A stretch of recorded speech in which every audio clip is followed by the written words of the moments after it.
fallout from Trump's ailing trade war. Markets have tanked, and they did stabilize a bit over the hopes the tariffs would end. Now they remain low, and the reality is setting in, which is our top story, because we are seeing the MAGA talking points stretched to the breaking point in trying to defend the ongoing cost of the trade war. There are now comparisons of President Trump to Scrooge himself, the villain in A Christmas Carol, or Scrooge McDuck, if you remember that version, who infamously opposed any holiday cheer. Also comparisons to Marie Antoinette, as the economic newspaper The Financial Times says that Trump has reached the negative Marie Antoinette moment, let them eat cake, as he calls for national sacrifice. The Times says it's falling flat since it's a sacrifice of Trump's own making, his own policies. Meanwhile, the economy is revealing more and more ominous cracks.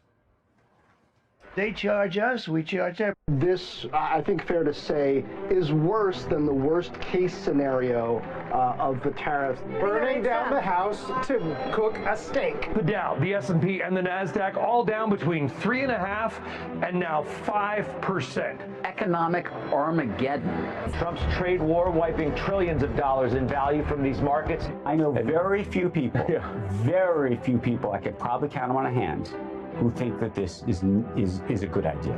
The president paused his additional tariffs on dozens of our trading partners for the next 90 days. Always we're complacent with China, saying, ooh, let's not make them mad. This head-to-head really between President Trump and Fed Chair Jay Powell. In the long run, will it hurt the country? 51%. The U.S. economy shrinking for the first time in 3 years. Tariff turmoil sending GDP into the red, stocks selling off a bit as the president's trade war now leading to big questions about where this economy is heading. Somebody said, oh, the shelves are going to be open. Well, maybe the children will have $2 instead of $30, you know? And maybe the $2 will cost a couple of bucks more than they would normally. Excuse me, the guy with marble fountains at a Golden Country Club is lecturing us on the folly of material possessions. The guy we all know is this character from The White Lotus. I just don't think at this age I'm meant to live an uncomfortable life. There you have it, from the real to the punchlines, and you'll notice we went through the 100 days. We are now past it. The now infamous doll remark coming one day past the 100-day mark. The president's talk of fewer toys has drawn mockery as an obvious gaffe. That includes even from some conservative media. And it's living on as Trump doubles down on his version of some kind of austerity defense. When you say they could have $3 instead of $30, are you saying Americans could see empty store shelves? No, I'm not saying that. I'm just saying they don't need to have $30. They can have 3. They don't need to have 250 pencils. They can have 5. But you're basically saying there could be some supply shortages because of the tariff. We don't have to waste money on a trade deficit with China for things we don't need, for junk that we don't need. Don't buy junk, the president says. Remember, this is all coming out of the negative. He first promised manufacturing would come back. Peter Navarro said the trade deals were being negotiated and written as we speak. No manufacturing has come back. No trade deals have yet materialized in public. If they do, we'll report on them.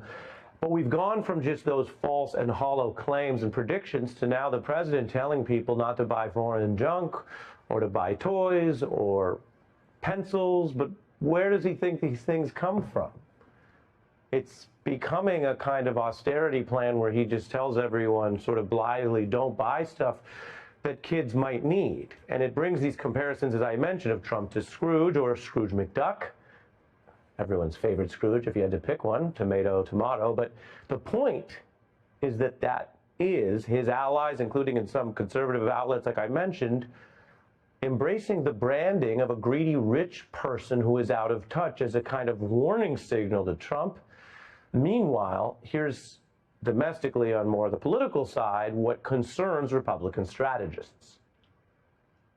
I thought it was really problematic when he said, well, you know what, the kids, those little girls at Christmas, they don't need $30. They can do it too. And if they have to pay a couple more bucks for them, okay. Well, it sounds like Mr. Scrooge. I think it's really damaging messaging. It's a little bit of a let them eat cake moment, I think, for the president.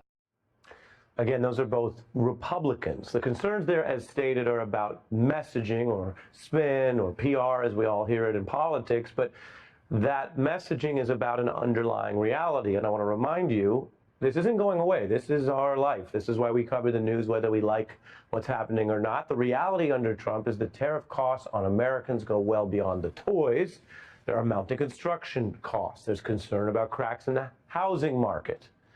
Then there's a brand in America that's so big, Donald Trump has tried to get in on its cachet. McDonald's noting, and there's Trump, you might remember in the campaign, actually cosplaying as a McDonald's worker, but that company is now noting that the tariffs from Trump are hurting McDonald's and eventually consumers. On the smaller scale, regular local businesses say tariffs could put them under. Big retailers warning of the empty shelves in a matter of weeks, something you heard Kristen Welker mention to the president.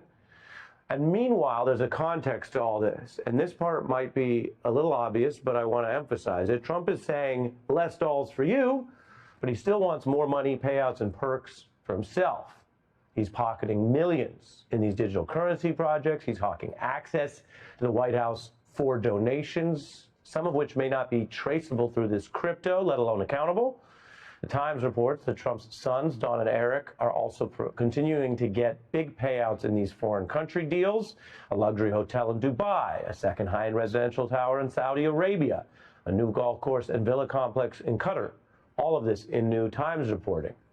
And that is just the money side of the alleged grift and abuse. Remember, many of Trump's other efforts to abuse federal power, which are going on now and been debated right now, are still in exchange for rewards for himself. They're grinding forward, even though they're not all initially monetary like the crypto. So consider how many of those bids, I want to remind you, they boil down to Trump trying to get something for himself out of his public service, which is supposed to be for you, for public interest, paid by tax dollars. He's not supposed to settle scores, let alone demand payouts and shakedowns, but he's targeting law firms and demanding they spend money on time on his chosen projects. Allegedly, CBS's parent company has been under the impression, they think, from Trump and his allies, that they have to soften Trump coverage, that's the gift he wants, in order to have the Trump administration approve a business deal. This is also part of the gap and the grift. Critics say it is obvious pay for play. As we reported, the nonpartisan 60 Minutes chief resigned over this. Others might try blowing the whistle or talking to reporters anonymously while holding on to their jobs. Not everyone's in the economic position to quit in protest in the middle of a career. Many experts say that grift, as exposed here in the first 100 days, is probably just the tip of the iceberg.